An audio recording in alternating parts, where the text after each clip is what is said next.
السلام علیکم ناظرین، میں ہوں حافظ عمر شاہین اور ماشاءاللہ آپ دیکھ رہے ہیں ہمارا یوٹیوب چینل عمر شاہین آفیشیل۔ تو ناظرین، الحمدللہ اللہ کے فضل سے ہم نے تجوید کا جو شارٹ کورس شروع کیا تھا وہ الحمدللہ مکمل ہو چکا ہے۔ اب انشاءاللہ ہم دوبارہ ایک اور کورس شروع کرنے والے ہیں، یعنی کہ نورانی قاعدے کا کورس انشاءاللہ آپ کے سامنے آسان انداز میں اور شاندار انداز میں انشاءاللہ پیش کرنے والے ہیں۔ آج انشاءاللہ ہم آغاز کرتے ہیں اور سب سے پہلا سبق انشاءاللہ آپ کے سامنے پیش کرتے ہیں۔ ہمارے اس کورس کا خاکہ اور نقشہ کچھ اس طرح ہے کہ ہم انشاءاللہ ہر تختی کے بارے میں ایک سبق بنائیں گے۔ نورانی قاعدے کے اندر تقریباً ٹوٹل 15 سے 16 تختیاں ہیں اور ہر تختی پر انشاءاللہ ہم ایک سبق بنائیں گے، ٹھیک ہے؟ یعنی کہ ٹوٹل ہمارے 15 سے 16 اسباق ہوں گے اور ہمارا انشاءاللہ یہ بھی کورس مکمل ہو جائے گا انشاءاللہ۔ تو آئیے شروع کرتے ہیں۔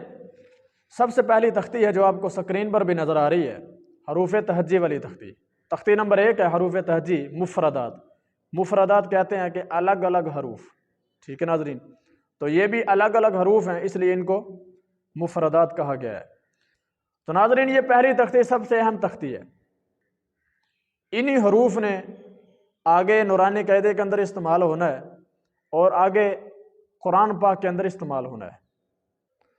تو ناظرین، جب تک اس تختی کی درستگی نہیں ہوتی، حروف کی پہچان نہیں ہوتی، ٹھیک ہے، تلفظ کی درستگی نہیں ہوتی، تو پھر آگے جانا بے وقوفی ہے۔ تو ناظرین، یہ حروف تہجی والی تختی میں آپ کو پڑھ کے بھی دکھاتا ہوں اور آپ نے ذرا تھوڑا سا غور کرنا ہے اور سکرین پر دیکھیں۔ حروف تہجی والی تختی آپ کو نظر بھی آ رہی ہے، اور ان میں سے جو سبز رنگ کے حروف ہیں نا، ان کو ذرا موٹا کر کے پڑھنا ہے، ٹھیک ہے ناظرین؟ ان کو ذرا پر کر کے موٹا کر کے پڑھیں گے، اور میں پڑھتا ہوں، آپ نے اچھے سے سننا ہے کہ میں کیسے پڑھتا ہوں اور ہم کیسے پڑھتے ہیں۔ سکرین پر دیکھیں، الف با تا سا جیم حا خو۔ یہ خا موٹا ہے، سبز رنگ والا ہے، تو اس لیے اس کو ذرا موٹا کر کے پڑھیں گے، آواز کو تھوڑا سا باریک کر کے پڑھیں گے۔ خو، آگے ہے دال، ذال، را، زا، سین، شین، صاد۔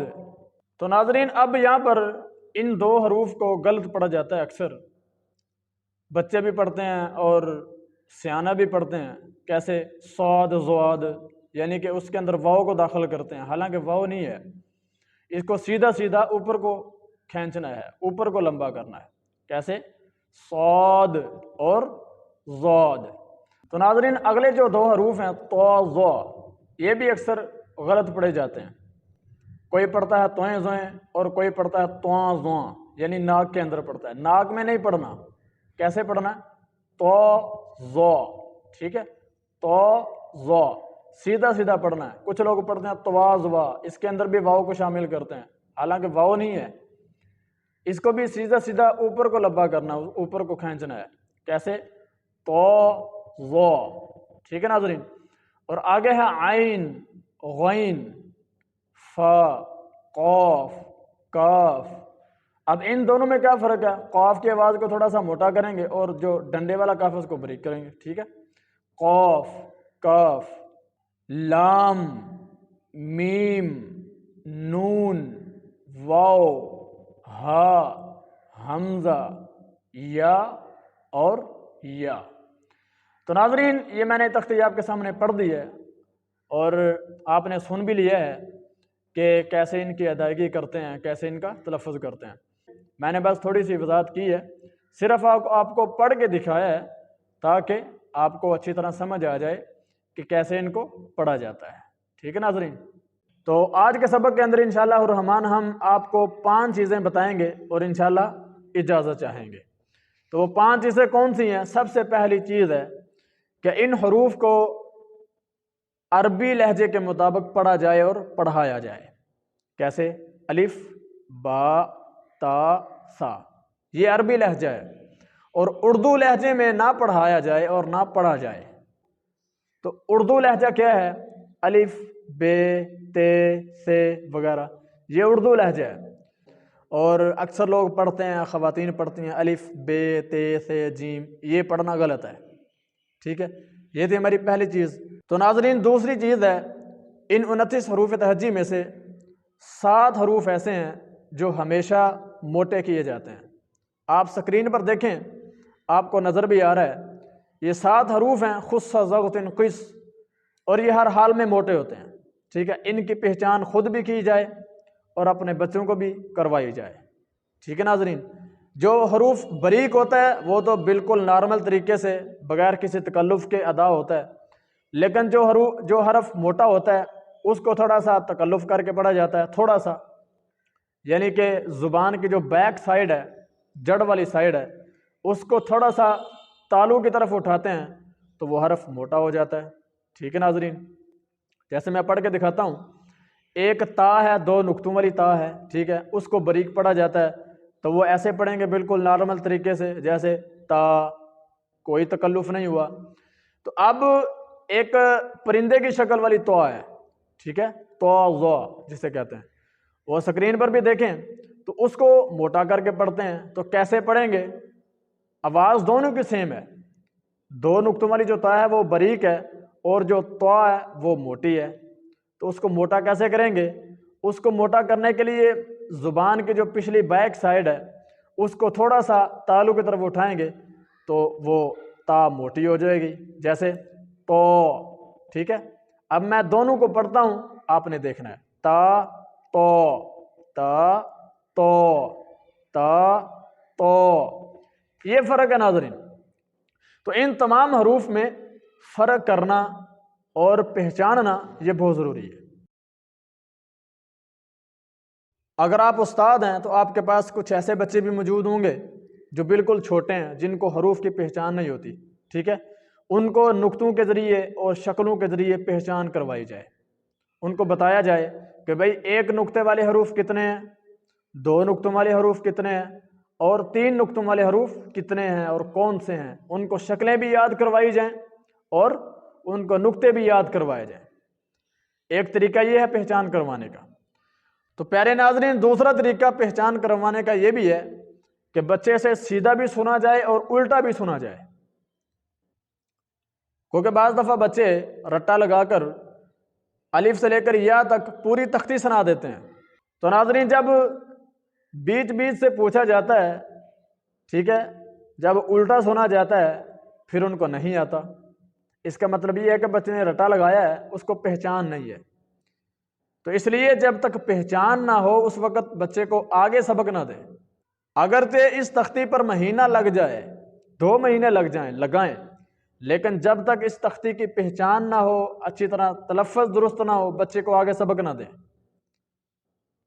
یہ تختی بہت اہم تختی ہے، ٹھیک ہے ناظرین؟ تو یہ طریقہ تھا ناظرین بچے کو پہچان کروانے کا، پہلے سیدھا سنیں پھر الٹا سنیں تاکہ بچے کو ہر حرف کی پہچان ہو جائے۔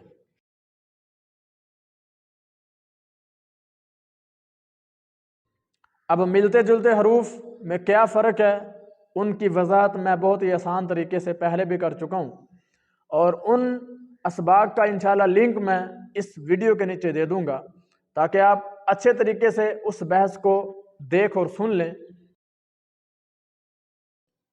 اب اس کی وضاحت کرنے کا ٹائم نہیں ہے، تھوڑی سی لمبی وضاحت ہے، اس لیے مختصراً میں یہ بتانا چاہتا ہوں کہ ملتے جلتے حروف میں فرق کیا جائے۔ تو ناظرین اگر آپ خود پڑھنے والے ہیں تو آپ کو چاہیے کہ ملتے جلتے حروف میں فرق یاد کیا جائے اور سمجھا جائے۔ اگر آپ پڑھانے والے ہیں تو اگر آپ کے پاس ایک چھوٹا سا بچہ ہے، ٹھیک ہے، جس کو اتنی سمجھ نہیں ہے کہ وہ یعنی کہ فرق کر سکے، تو آپ اس کو فرق نہ کروائیں، ٹھیک ہے، باقی چیزیں اس کو اچھی طرح یاد کروا دیں، حروف کی پہچان کروا دیں، ٹھیک ہے، شکلیں یاد کروا دیں، اس کے لیے اتنا ہی بہت ہے۔ تو لیکن جب تھوڑا سا سمجھدار ہو جائے، ٹھیک ہے، قاعدہ مکمل کرنے کے بعد پھر اس کو ملتے جلتے حروف میں فرق یاد کروایا جائے۔ تو ناظرین اگر بچہ کچھ سمجھدار ہے تو پھر تھوڑا تھوڑا کر کے اس کو یہ سبق دیا جائے، پہلے 2 حرف دیے جائیں، پھر اگلے دن 2 حرف دیے جائیں، پھر اگلے دن 2 حرف کر کے بچے کو ملتے جلتے حروف کی پہچان کروائی جائے اور فرق سمجھایا جائے۔ تو ناظرین بعض دفعہ ایسا ہوتا ہے کہ کچھ بچے کسی حرف کو اچھے طریقے سے ادا نہیں کر پاتے، تو ناظرین اس وقت بچے کو بتایا جائے کہ بیٹا اپنی زبان کو فلاں جگہ پر لگاؤ گے تو پھر یہ حرف اچھی طرح ادا ہوگا۔ تو ناظرین مثال کے طور پر ایک حرف ہے سا، آپ سکرین پر بھی دیکھیں نظر آ رہا ہے۔ اب اس سا کو نرمی سے پڑھا جاتا ہے، تو بعض دفعہ بعض بچے وہ نرمی سے نہیں پڑھ سکتے، وہ کافی کوشش کرتے ہیں، تو تب ان کو بتایا جائے کہ بیٹا اپنی زبان کو نرم کرو، ٹھیک ہے، بالکل ڈھیلا چھوڑ کے، تو اپنے سامنے والے دانتوں کے ساتھ تھوڑا سا لگاؤ گے تو وہ سا بالکل نرمی سے، ٹھیک ہے، اور اچھے طریقے سے ادا ہو جائے گی۔ تو اس طرح اپنے بچوں کی ادائیگی درست کروائیں تو انشاءاللہ بہت حد تک آپ کے بچے ہر حرف کی ادائیگی درست طریقے سے کر سکیں گے۔ تو پیارے ناظرین یہ تھی 5 چیزیں جو اس تختی میں قابل ضروری اور قابل وضاحت تھیں، جو میں نے آپ کو بتا دی ہیں۔ آپ ان کو اچھی طرح سمجھیں اور اپنے بچوں کو سمجھائیں اور اپنے بچوں کو مشق کروائیں، انشاءاللہ بہت فائدہ ہوگا۔ یہ بہت قیمتی علم ہے، اگر آپ کسی بچے کو اچھے طریقے سے تیار کر دیتے ہیں تو وہ آپ کے لیے بہترین صدقہ جاریہ ہے۔ ٹھیک ہے ناظرین، مجھے امید ہے کہ ماشاءاللہ آپ کو ہمارا یہ آج کا سبق سمجھ بھی آیا ہوگا اور پسند بھی آیا ہوگا۔ تو ناظرین ملتے ہیں انشاءاللہ اگلے سبق میں، تب تک کے لیے اپنا خیال رکھیں، اپنے پیاروں کا خیال رکھیں، اپنے لیے بھی دعا کریں اور ہمارے لیے بھی دعا کریں۔ اللہ تعالیٰ آپ سب کا حامی و ناصر ہو۔ السلام علیکم ورحمۃ اللہ وبرکاتہ۔